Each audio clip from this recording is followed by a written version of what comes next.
Hello students. अब हम लोग करेंगे class 10 science physics part chapter number 12 that is electricity. और टॉपिक होगा हमारा heating effect of electric current. चलिए स्टार्ट करते हैं चैप्टर। तो ये हमारा टॉपिक आ गया है heating effect of electric current. We know that a battery or a cell is the source of electrical energy. हमें पता है एक बैटरी या फिर एक सेल इलेक्ट्रिकल एनर्जी का सोर्स होता है। The chemical reaction within the cell generates the potential difference between its two terminals that sets the electrons in motion to flow the current through a resistor or a system of resistors connected to the battery. जो cell के अंदर chemical reaction होती है वो एक potential difference produce करती है दो टर्मिनल्स के अक्रॉस, जिससे कि इलेक्ट्रॉन फ्लो करते हैं ताकि वो करंट बन जाए। या तो एक रेजिस्टर लगा हो सकता है या फिर बहुत सारे रेजिस्टर्स लगे हो सकते हैं बैटरी के साथ। We have also seen in section 12.2 that to maintain the current, the source has to keep expanding its energy. हमने ये भी देखा है कि करंट को मेंटेन करने के लिए सोर्स को अपनी एनर्जी कंटिन्यूसली एक्सपैंड यानी कि खर्च करनी पड़ेगी। वेयर डज दिस एनर्जी गो? ये एनर्जी कहाँ जाती है? A part of the source energy in maintaining the current may be consumed into useful work, like in rotating the blades of an electric fan. Source energy का एक part जो current maintain कर रहा है हो सकता है वो कंज्यूम हो रहा हो यूजफुल वर्क डन करने में, जैसे कि जब एक इलेक्ट्रिक फैन चलता है तो उसके जो ब्लेड्स होते हैं वो रोटेट करते हैं। Rest of the energy source energy may be expanded in heat to raise the temperature of the gadget. जो बाकी हिस्सा बच गया है सोर्स एनर्जी का वो हो सकता है टेम्परेचर इंक्रीज करने में एक्सपैंड हो रहा हो, मतलब हीट प्रोड्यूस हो रही हो जिससे कि उस गैजेट उस डिवाइस का टेम्परेचर इंक्रीज कर रहा हो। We often observe this in our everyday life. ये हम लोग अपनी रोजाना की जिंदगी में अक्सर देखते हैं। फॉर एग्जाम्पल, उदाहरण के लिए, an electric fan becomes warm, एक इलेक्ट्रिक फैन गर्म हो जाता है if used continuously for longer time etcetera, अगर उसको काफी देर तक हम लोग यूज करते रहे। ऑन द अदर हैंड, दूसरी तरफ, if the electric current is purely resistive, अगर इलेक्ट्रिक करंट प्योरली रेजिस्टिव है मतलब रेजिस्टेंस लगा हुआ है, that is a configuration of resistors only connected to a battery, मतलब सिर्फ कनेक्ट जो रेजिस्टर्स हैं वही बैटरी के साथ लगे हुए हैं। The source energy continuously gets dissipated entirely in the form of heat, जो सोर्स की एनर्जी है वो लगातार हीट की फॉर्म में ही कंज्यूम होती रहती है या हीट की फॉर्म में ही खर्च होती है। This is known as the heating effect of electric current, और इसे हम लोग हीटिंग इफेक्ट ऑफ करंट बोलते हैं। मतलब जब सोर्स एनर्जी किस में कंज्यूम होती है, टोटली हीट की फॉर्म में कंज्यूम की जाए या डिसिपेट होती है, उस फॉर्म को या उस चीज को we call heating effect of electric current. This effect is utilized in devices such as electrical heater, electric iron, etc.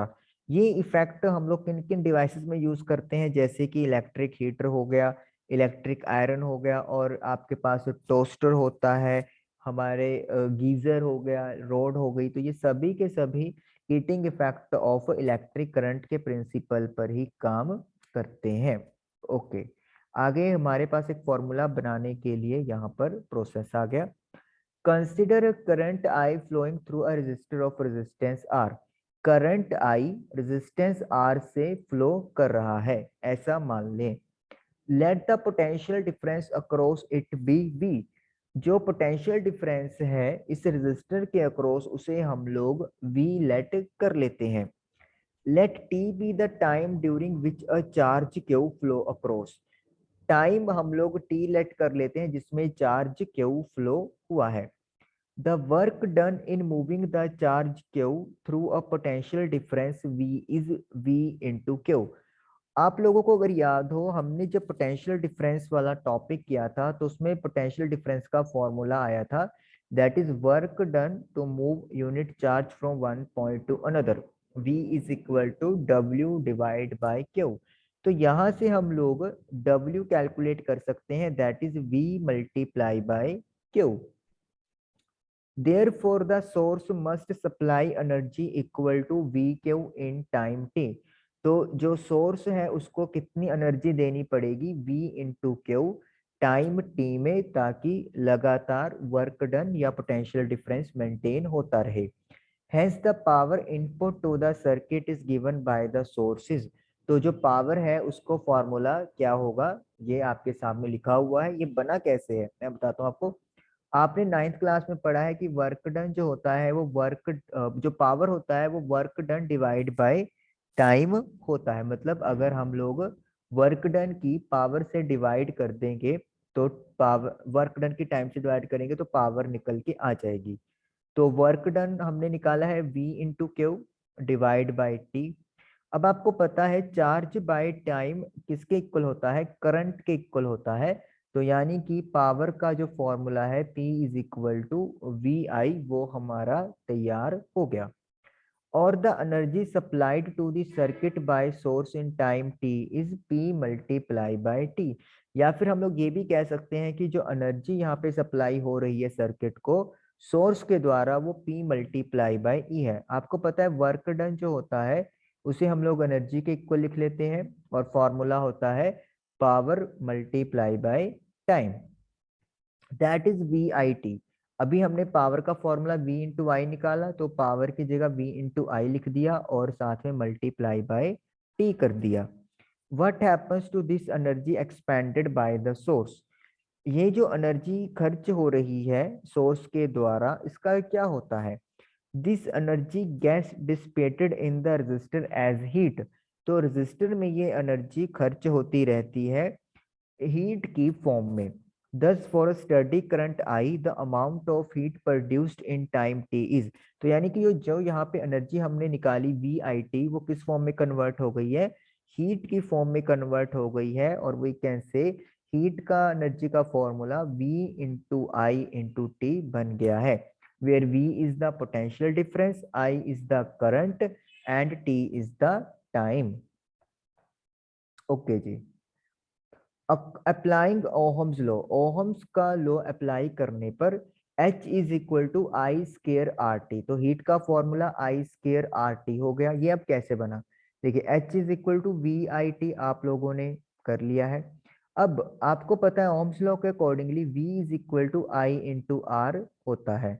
तो H is equal to V की जगह आई आर पुट कर देंगे और मल्टीप्लाई बाय आई टी। तो I into I, I square R T. तो I square R T is the formula for heat produce. This is known as Joule's law of heating, और इसे Joule's law of heating कहते हैं।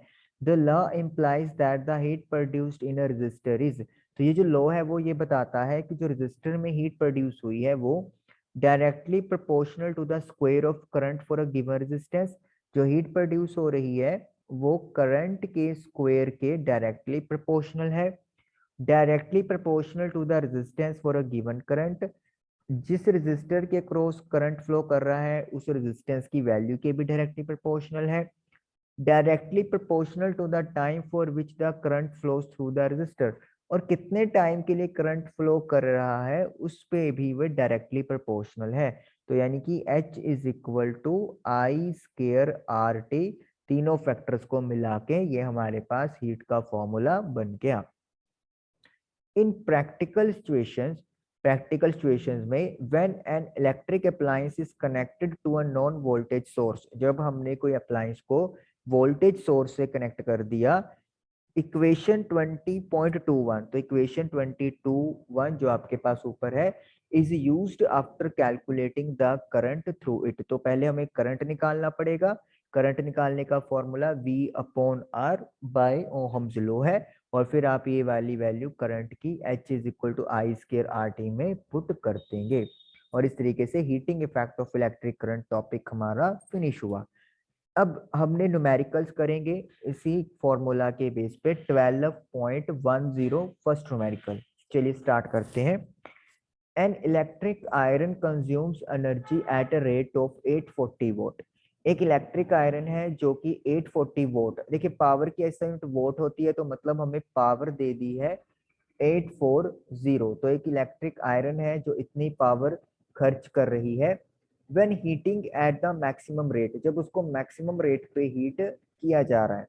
And 360 what when the heating is at minimum, और 360 what का consumption करेगा जब उसका heating जो गिव अप होगा वो मिनिमम होगा। वोल्टेज इज 220, यहाँ पे हम लोग पावर 1 कर देंगे और पावर 2 है 360 वॉट, और जो वोल्टेज है वो 220 है। तो मतलब फर्स्ट केस में भी वोल्टेज 220 है और सेकंड केस में भी वोल्टेज 220 ही है। What are the current, current मतलब अलग अलग करंट निकलेगा दोनों केसेस में, तो I1 और I2 फाइंड करना है। एंड रेजिस्टेंस, और रेजिस्टेंस भी हमें फाइंड आउट करना है, तो मतलब R1 एंड R2 हम लोगों को पता करने हैं। चलिए स्टार्ट करते हैं। अभी हम लोगों ने पावर का फॉर्मूला किया है। पावर का फॉर्मूला वोल्टेज इंटू करंट है। अगर हम लोग यहाँ पे फर्स्ट केस की बात करें, P1 वोल्टेज को हमने V ही माना है और करंट को I1 माना है, तो P की वैल्यू आपको गिवन है फर्स्ट केस में 840 डिवाइडेड बाय वोल्टेज है आपके पास, okay, is equal to voltage है 220 इंटू I1 निकालना है तो 220 को आप डिवाइड में भेजेंगे, 0 से आप 0 खत्म कर देंगे, 42 डिवाइड बाय 11, और जब आप 42 को 11 से डिवाइड करेंगे you will get this value that is 3.82 ampere. तो मतलब पहले केस में जो करंट हो रहा है वो 3.82 एम्पियर हो रहा है जब हीटिंग मैक्सिमम रेट पे जा रही है। अब हमें रेजिस्टेंस कैलकुलेट करना है, तो आपको पता है ओहम्स लॉ के accordingly V is equal to I into R होता है। What is the voltage 220, I1 current हमारा निकल के आया है 3.82, और रेजिस्टेंस हमें नहीं पता तो हम लोग उसको R1 लिख लेते हैं। तो R1 निकालने के लिए 3.82 से आपको डिवाइड करना पड़ेगा, और जब आप इसको डिवाइड करेंगे यू विल गेट 57.60 जो आपके बुक में सॉल्व की हुई है। तो आपके पास इतना रेजिस्टेंस, और रेजिस्टेंस की एसआई यूनिट ओहम होती है, तो ओहम हमारा आंसर आ जाएगा। ये हम लोगों ने फर्स्ट पार्ट का अभी डन किया है जिसमें हम लोगों ने करंट और रेजिस्टेंस की वैल्यू निकाली है। अब हम लोग बात करेंगे सेकंड पार्ट की जिसमें इलेक्ट्रिक आयरन का जो हीटिंग इफेक्ट है वो मिनिमम है। तो पावर 2 का formula voltage into I2, power second है 360, वोल्टेज इज 220 और करंट हमें नहीं पता, तो 220 जो है वो डिवाइड में चला जाता है, इज इक्वल टू I2, तो 0 से 0 कट गया। 18 डिवाइड बाय 11, तो 18 को 11 से जब डिवाइड करेंगे तो I2 की वैल्यू आ गई 1.64 जो आपकी बुक में सॉल्व की हुई है। तो 1.64 एम्पियर का करंट यहाँ पर ड्रॉन होने वाला है। उसके बाद हमें निकालना है रेजिस्टेंस। आपको पता है V is equal to I into R होता है, तो वोल्टेज हमारे पास 220 ही है, करंट 1.64 है, रेजिस्टेंस हमें नहीं पता, उसे हम लोग R2 ले सकते हैं। तो 1.64 को अपन डिवाइड करेंगे, तो डिवाइड करने पे वी आर गेटिंग 134.15 ओहम। तो इस तरीके से हमारे पास सेकंड केस में भी करंट और रेजिस्टेंस क्या आ गया है, सेम आ गया है। ओके, अब आप लोग के मन में ये क्वेश्चन आ रहा होगा कि हमने पहले डिस्कस किया हुआ है कि जब सेम डिवाइस रहता है तो उसका रेजिस्टेंस नहीं चेंज होता, तो यहाँ पे भी डिवाइस हमने सेम लिया हुआ है, तो ये कैसे हो रहा है। मैं आपको यहाँ पे बताता हूँ कि इलेक्ट्रिक आयरन की यहाँ पे देखिए पावर जो है वो 840 और 360 आ गया। मतलब आप ये मान सकते हो कि सपोज करो इलेक्ट्रिक आयरन में 2 रोड लगी हुई है, फर्स्ट टाइम पे सिर्फ एक रोड काम कर रही है और इस पे दोनों रोड्स काम कर रही है। दो रोड्स मतलब हो गया एक नया वायर और एक नया रेजिस्टर। तो एक नया रेजिस्टर होने की वजह से रेजिस्टेंस की वैल्यू चेंज होगी, इसीलिए आपको रेजिस्टेंस की वैल्यू यहाँ पर अलग मिली है। आप इसको कंपेयर अपने इलेक्ट्रिक हीटर से भी कर सकते हो। जैसे हमें पता है हमारे इलेक्ट्रिक हीटर में 2 से लेकर 3 रोड्स तक होती हैं। अगर आप एक रोड को ऑन करोगे तो उसका रेजिस्टेंस एक का काउंट होगा और वो हीट उतनी प्रोड्यूस करेगा। 2 पे ज्यादा हीट आएगी, थर्ड पे ज्यादा और भी ज्यादा हीट आएगी। तो इसका मतलब क्या है कि रेजिस्टेंस चेंज होता रहता है। ओके जी, क्लियर करते हैं और आगे बढ़ते हैं। तो एक एग्जांपल और आ रही है 12.11, let us do that. 100 joule of heat, तो पहले ही हीट दे दी है 100 joule, is produced each second यानी टाइम दे दिया है हमें 1 सेकेंड, इन 4 ओम रेजिस्टेंस। कितने रेजिस्टेंस में? 4 ओम रेजिस्टेंस में। Find the potential difference across the resistor, तो पोटेंशियल डिफरेंस बताइए कितना होगा। तो हीट का फॉर्मूला आपके पास दो फॉर्मूले हैं, वी आई टी और दूसरा फॉर्मूला आपने अभी देखा है आई स्केयर आर टी। तो आपकी मर्जी, आप कोई भी फॉर्मूला यूज कर सकते हो। अब आप सोच रहे होंगे कि हम लोग यहाँ पे जब करंट ही नहीं पता तो कैसे अप्लाई करेंगे हम लोग फॉर्मूला। तो बहुत आसान है, उसके लिए आप लोगों को वी पता करना है, आर गिवन है। तो हम लोग क्या करेंगे, पहले ये वाला फॉर्मूला अप्लाई करके आई कैलकुलेट कर लेंगे। देखिए हीट 100 है, करंट हमें नहीं पता, रेजिस्टेंस 4 है और टाइम 1 है। तो आई स्केयर मल्टीप्लाई बाय 4। अब 4 आपका डिवाइड में हो जाएगा, तो आई स्केयर की वैल्यू आ गई है आपके पास 25 और आई की वैल्यू 25 का रूट हो जाएगी, दैट इज 5 एम्पियर। तो यानी कि जो करंट फ्लो हो रहा है वो 5 एम्पियर का हो रहा है। अब आप क्या करेंगे, करंट की ये वाली वैल्यू इस इक्वेशन में पुट कर देंगे। तो H is equal to V I T. तो हीट 100 है, वोल्टेज आपको पता करनी है, करंट 5 है और टाइम 1 है। तो 5 आप डिवाइड पे ले जाओगे, V। तो 100 डिवाइड बाय 5 कितना होता है, 20 वोल्ट। तो 20 वोल्ट का पोटेंशियल डिफरेंस आपका आ गया और ये हमारा आंसर डन हो गया। तो इस तरीके से एग्जाम्पल 12.11 भी आपके पास इजीली हो गई। मतलब आपको अगर फॉर्मूले पता है, वैल्यूज पता है, तो आप आसानी से अप्लाई कर सकते हैं।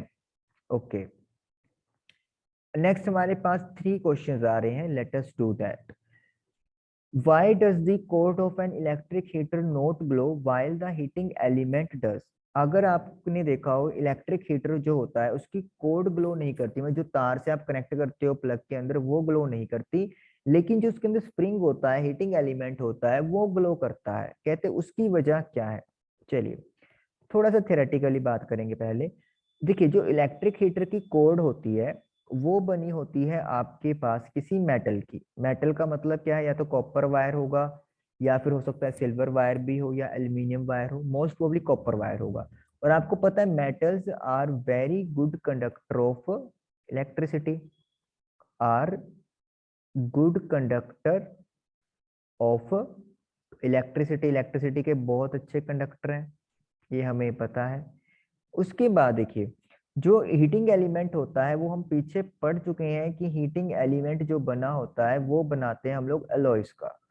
एलॉयज क्यों यूज करते हैं, क्योंकि इनकी रेजिस्टिविटी ज्यादा होती है और ज्यादा हीट प्रोड्यूस करते हैं और साथ में वो मतलब इजीली बर्न भी नहीं होते। अब जब हीटिंग एलिमेंट एलॉयज का बना हुआ है तो फिर इसका मतलब क्या है, उसकी रेजिस्टिविटी ज्यादा है। रेजिस्टिविटी ज्यादा है तभी तो उसको हम लोग हीटिंग इफेक्ट में यूज कर रहे हैं। अब रेजिस्टिविटी ज्यादा होने की वजह से वहां पर जो इलेक्ट्रॉन है वो इजीली फ्लो नहीं कर पाएंगे, क्योंकि रेजिस्टिविटी की प्रॉपर्टी ये है कि वो चार्ज को फ्लो होने से रोकता है। तो easily flow of electrons is not possible, जिसकी वजह से वहां पर इलेक्ट्रॉन्स आपस में कोलाइड करते रहेंगे, या फिर आप ये कह सकते हो कि एटम्स या आयंस के साथ कोलाइड करके वो क्या करना शुरू कर देंगे, ग्लो करना शुरू कर देंगे। लेकिन अगर हम लोग को कोड की बात करें मेटल, वहां पे ऐसा कुछ भी नहीं होने वाला, क्योंकि गुड कंडक्टर्स हैं तो इजीली इलेक्ट्रॉन फ्लो करते रहेंगे और ऐसा कुछ भी उनमें कोलिजन नहीं होने वाला जिससे कि वो ग्लो करना शुरू कर दें। तो इसीलिए हम लोग यहाँ पे अपना आंसर क्या लिखेंगे, heating element is made up of metal, and metals are very good conductor of electricity. That is why this cord does not glow. While heating element is made up of alloy whose resistivity is much higher, so that is why there is a glowing of the heating element whenever current is going on. Okay जी, first हमारा done हो गया। Second, compute the heat generated while transferring 96,000 coulomb of charge in 1 hour through a potential difference of 50 volt। तो हम लोगों ने करना क्या है, हीट जनरेट कैलकुलेट करनी है। अगर 96,000 यानी कि चार्ज 96,000 कूलम है, 1 आवर टाइम है जी, 1 आवर 1 घंटे के अंदर, थ्रू अ पोटेंशियल डिफरेंस, एक पोटेंशियल डिफरेंस अगर 50 वोल्ट का हो तो कितना होएगा। अब हीट का फॉर्मूला पहले आपको पता है, VIT। अब वोल्टेज गिवन है, करंट नहीं गिवन, टाइम गिवन है। लेकिन अगर हम लोग बताएं कि करंट का फॉर्मूला क्या होता है, करंट का फॉर्मूला आपको पता है, चार्ज डिवाइड बाय टाइम होता है। चार्ज कितना फ्लो किया है, 96,000, और कितने टाइम में, 1 आवर। 1 आवर में कितने सेकंड्स होते हैं, 3600। तो आपको यहाँ पे इसको कट करने की जरूरत नहीं है, मैं बताता हूँ क्यों। हम लोग सीधा फॉर्मूले पे चलते हैं। H is equal to VIT, voltage 50 है, करंट मेरा है 96,000 डिवाइड बाय 3600, और टाइम कितना है, 1 आवर। 1 आवर में कितने सेकंड हो गए, 3600 हो गए। तो इसके साथ ये कट आउट हो गया। Now multiply 480, 1 2 3 4, 1 2 3 4। तो आप लोग देख सकते हो 48 लाख जूल ये हीट प्रोड्यूस हो रही है। बेटर वे में लिखना हो तो 4.8, 1 2 3 4 5 6, 10 दी पावर 6, 3 4, यस, 2 2 4 5 6, यस। तो दिस इज द आंसर। तो 4.8 मल्टीप्लाई बाय 10 दी पावर 6, तो ये हमारे पास बनेगा आंसर। तो आप देख सकते हो कि इतनी ज्यादा हीट प्रोड्यूस होने वाली है अगर आप इतना चार्ज 1 आवर के लिए पास करवाओगे, और पोटेंशियल डिफरेंस 50 वोल्ट का होगा अगर। चलिए इसको क्लियर करते हैं। Third, electric iron of resistance 20 ohm, R की वैल्यू दे दी है 20 ohm, takes current of 5 ampere, current दे दिया है 5 ampere. Calculate the heat developed in, heat कितनी डेवलप हुई वो पता करनी है, और कितने टाइम में, 30 सेकंड में हमसे पूछा गया है। चलिए तो बड़ा आसान है, आपको पता है जूल्स लॉ का फॉर्मूला लगा दो, I²RT, I का स्क्वायर 5 का स्क्वायर, R है 20, और टाइम पहली सेकंड में है तो कुछ भी चेंज करने की जरूरत नहीं है। 25 मल्टीप्लाई बाय 30 इंटू 20, 600, तो ये बन जाएगा आपका 150,000। तो 15,000 जूल इज योर आंसर। इतनी हीट प्रोड्यूस होगी। अगर आप पॉइंट्स में निकालना चाहते हो तो 1 2 3 4, तो 4 आप इसको ऐसे भी लिख सकते हैं, आपकी मर्जी है। तो इस तरीके से आपने देखा कि अगर 20 ओम के रेजिस्टेंस में से आप इतना करंट पास करेंगे हाफ मिनट के लिए, यानी 30 सेकंड के लिए, तो इतनी हीट प्रोड्यूस होने वाली है। और इस तरीके से आपके ये 3 क्वेश्चंस यहीं पर डन हो गए। चलिए उसके बाद हमारे पास नेक्स्ट टॉपिक है practical application of heating of electric current. The generation of heat in a conductor is an inevitable consequence of electric current। जब किसी कंडक्टर में हीट प्रोड्यूस हो रही है, जनरेट हो रही है, तो वो करंट का ऐसा मतलब कॉन्सिक्वेंस रिजल्ट है जिसको हम लोग टाल नहीं सकते। It is undesirable as it converts useful electrical energy into heat. ये हमारा डिजायरेबल नहीं है। काफी सारे केसेस में हमें नहीं चाहिए कि हीट में प्रोड्यूस हो, मतलब एनर्जी आपकी हीट में प्रोड्यूस हो रही है तो एक वेस्ट है। जैसे फैन है, अगर चलते चलते गर्म हो रहा है तो हमें उसकी कोई जरूरत ही नहीं है हीट की, हमें तो चाहिए कि सिर्फ घूमे, लेकिन वहां पे वो कुछ हिस्सा उसका हीट में भी जा रहा है, तो मतलब वेस्टेज ऑफ एनर्जी हो रही है। In electric circuits, the unavoidable heating can increase the temperature of the components and alter their properties। Electric circuits में जो अनअवॉइडेबल हीटिंग है, जिसको मैं अवॉइड नहीं कर सकते, वो कंपोनेंट का टेम्परेचर इंक्रीज कर सकती है और उनकी प्रॉपर्टीज को चेंज कर सकती है। However, the heating effect of electric current has many useful application. लेकिन इलेक्ट्रिक करंट की हीटिंग इफेक्ट के काफी सारी यूजफुल एप्लीकेशन भी हैं। The electric laundry iron, electric toaster, electric oven, electric kettle, and electric heater are some of the familiar devices based on Joule's heating. Electric laundry iron हो गया, toaster हो गया, oven हो गया, केटल हो गया या हीटर हो गया, ये कुछ ऐसे डिवाइसेस हैं जो कि जूल्स हीटिंग के बेसिस पे काम करते हैं। The electric heating is also use to produce light. Electric heating को लाइट प्रोड्यूस करने के लिए भी यूज किया जाता है, as in an electric bulb. जैसे कि इलेक्ट्रिक बल्ब की बात हम लोग करेंगे, जैसे आपने देखा होगा कांच वाले बल्ब येलो कलर के, उसमें फिलामेंट होता है, तो वो हीटिंग इफेक्ट से लाइट प्रोड्यूस करता है।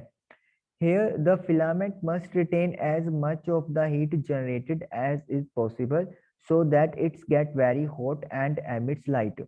जो फिलामेंट है उसके पास ज्यादा से ज्यादा हीट जनरेट जो हुई है वो होनी चाहिए जितनी भी पॉसिबल है, ताकि ये बहुत ज्यादा हॉट गर्म हो जाए और उससे ये लाइट एमिट करनी शुरू कर दे। जो अभी हमने देखा, जो हमने टॉपिक कर रहे थे, जो न्यूमेरिकल कर रहे थे कि कोड तो नहीं होता लेकिन जो एलिमेंट है वो हो जाता है, ये उसी तरीके से ही बात कर सकते हैं कि फिलामेंट इतना ज्यादा गर्म हो जाता है कि वो लाइट या ग्लो करना शुरू कर देता है। It must not melt at such high temperature, लेकिन ये ऐसा होना चाहिए कि जो इतने ज्यादा हाई टेम्परेचर पे मेल्ट ना हो। अगर वो मेल्ट हो गया फिर तो हम लोग बल्ब भी चेंज करते रह जाएंगे।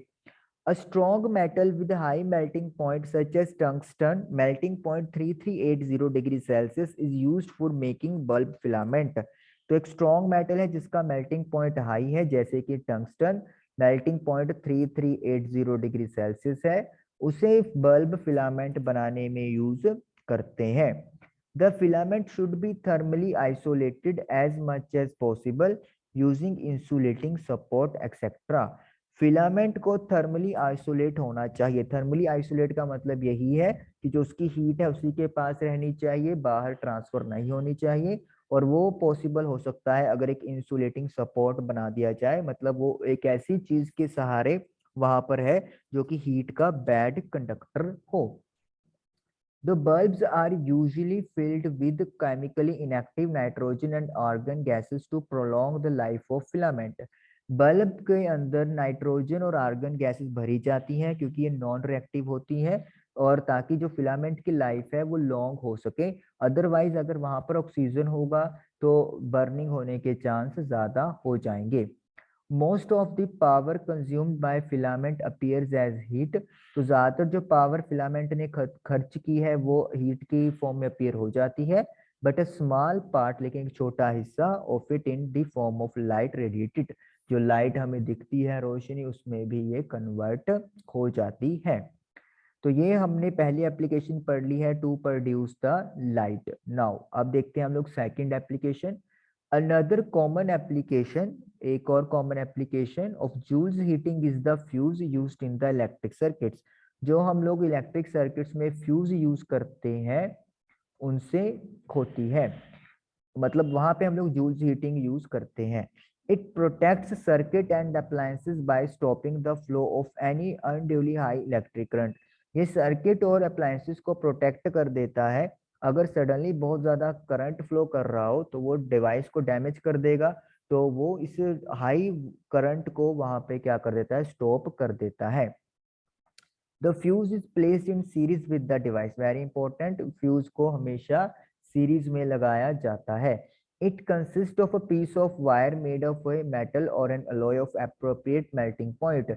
ये एक वायर होती है जो या तो मेटल की बनी होती है या फिर एक अलॉय की बनी होती है जिसका एक प्रॉपर मेल्टिंग पॉइंट होता है। एग्जाम्पल के लिए aluminium, copper, iron, lead etcetera, ये आप मटेरियल यूज कर सकते हो। If a current larger than the specified values flow through the circuit, अगर करंट एक स्पेसिफाइड वैल्यू से ज्यादा का सर्किट में फ्लो करता है, the temperature of the fuse wire increases, तो फ्यूज वायर का टेम्परेचर इंक्रीज कर जाता है। This melts the fuse wire, इससे फ्यूज वायर मेल्ट हो जाती है। एंड ब्रेक्स द सर्किट, और जब वायर मेल्ट हो गया तो वो सर्किट को ब्रेक कर देती है। The fuse wire is usually encased in a cartridge of porcelain or similar material with metal ends. Fuse wire को हम लोग, जो आपके पास एक चिकनी मिट्टी होती है या फिर ऐसे ही कोई मटेरियल का बना होता है, एक सिस्टम होता है जिसके मेटल एंड्स होते हैं, उसमें वायर को लगाया जाता है। मैं आपको वो दिखाऊंगा अभी अभी। The fuse used for domestic purpose are rated 1 ampere, 2 ampere, 3 ampere, 5 ampere, 10 ampere, etc. जो फ्यूज घर में हम लोग यूज करते हैं वो 1 ampere, 2 ampere, 3, 5, 10 ampere as per requirement use हो सकते हैं। For an electric iron which consumes 1 kilowatt electric power, एक आयरन आपने यूज करनी है जो कितनी पावर खर्च करता है, 1 kW, किलोवाट या फिर 1000 वोट। When operated at 220, जो 220 वोल्टेज पे काम करेगी। अ करंट निकालने का formula P is equal to VI होता है, तो I is equal to P divided by V। तो जब पावर यानी 1000 को पोटेंशियल डिफरेंस 220 से डिवाइड करेंगे तो हमारे पास कितना करंट आ गया, 4.54 एम्पियर। तो यानी कि अगर 1 किलोवाट की आयरन आप लोग 220 वोल्टेज सोर्स के साथ लगाओगे तो ये 4.54 एम्पियर का करंट ड्रॉ करेगी। इन दिस केस, इस केस में 5 एम्पियर का फ्यूज यूज करना पड़ेगा। मतलब 5 एम्पियर का फ्यूज लगाएंगे तो आसानी से 4.54 एम्पियर करंट फ्लो करेगा। अगर आपने लगा लो 4 या 4.5 एम्पियर का फ्यूज लगाया तो फिर वो काम नहीं करेगा, क्योंकि जो रिक्वायरमेंट है वो 4.54 है। तो इसीलिए थोड़ा सा ज्यादा हमें वायर, फ्यूज वायर यूज करना होता है। Okay, electric power is next topic, तो हमें ये बाद में करना है। चलिए मैं आपको फ्यूज दिखा देता हूँ फटाफट, और जो जिसमें वो यूज होता है वो भी मतलब मैं आपको दिखाता हूँ, क्योंकि फिर उससे आपको ज्यादा बेटर आइडिया लग जाएगा। फ्यूज, ओके,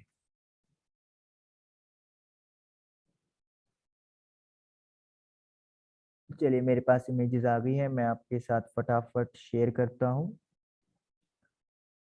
यस, तो आई थिंक आप लोगों को,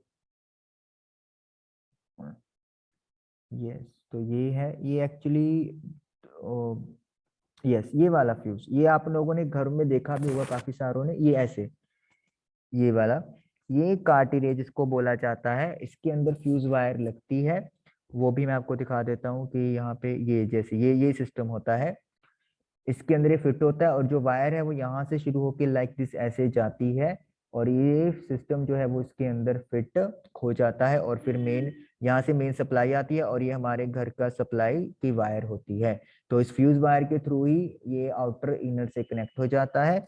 लेकिन अगर रिक्वायरमेंट से ज्यादा करंट सडनली फ्लो करे तो फिर ये वायर यहाँ से या फिर यहाँ से मेल्ट हो जाएगी, और इस तरीके से सर्किट ब्रेक हो गया और हमारे डिवाइस और सर्किट बच जाते हैं। तो ये था आपके पास फ्यूज, और ये जो आपको क्रीम कलर का दिख रहा है ये इसी की बात की गई है, पोर्सिलिन। ठीक है जी, तो ये चीज है। तो आई होप कि आप लोग को आज का टॉपिक क्लियर हुआ होगा, इसको रिवाइज जरूर करें। Thank you for watching the video.